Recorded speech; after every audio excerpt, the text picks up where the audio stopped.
I've always known that I'm the fastest man in the world. It's everybody else who's just figuring that out because they usually like a title associated with it. And in my head, I'm like, well, if that's what you guys need, I'm going to get it.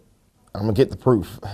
But to me, I'm still the same guy. I hope the message that they got is no matter what obstacles or hurdles that you have and you're facing, that you don't believe that you're going to be stuck with them forever.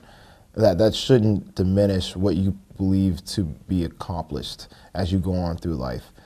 I know a lot of people who get stuck in that space because they feel this is, a disability, or this is the cap as far as they can go, just because they have such a thing as a depression, anxiety.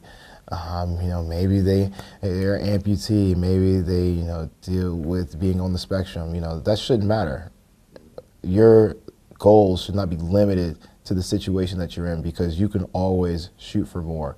And if you don't, why should you hurt yourself or blame yourself for not trying? Anytime I've gotten COVID, it's never been about the temperatures. It's always been about the body aches, the chills, the headaches, the cold, and then asthma joining in on that and making it even worse. That's our worst fear. I mean, when I was back in the medical bay underneath the track, their biggest concern was me getting bronchitis, because we didn't want something to get infected and the asthma really start to take form. So we had to really jump on top of that, because if that was the case, I probably would have had to get a trip to the hospital for sure.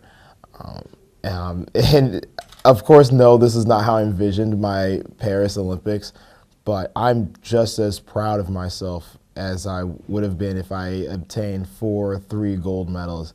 Grabbing the 100 was, I think, the most important thing. As my mom used to say, the higher you go up on the ladder, the more your underwear show.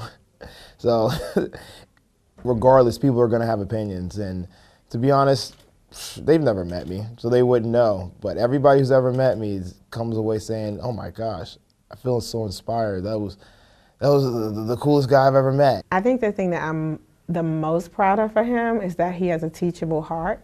So that is something that you can't really parent, you can't really coach.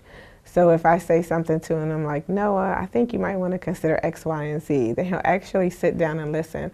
Or if I'll say, Noah, I think this came off inappropriately, or Noah, let's not do this. Then instead of saying, oh, Mom, you don't know what you're talking about, he'll actually listen. And I might be right and I might be wrong.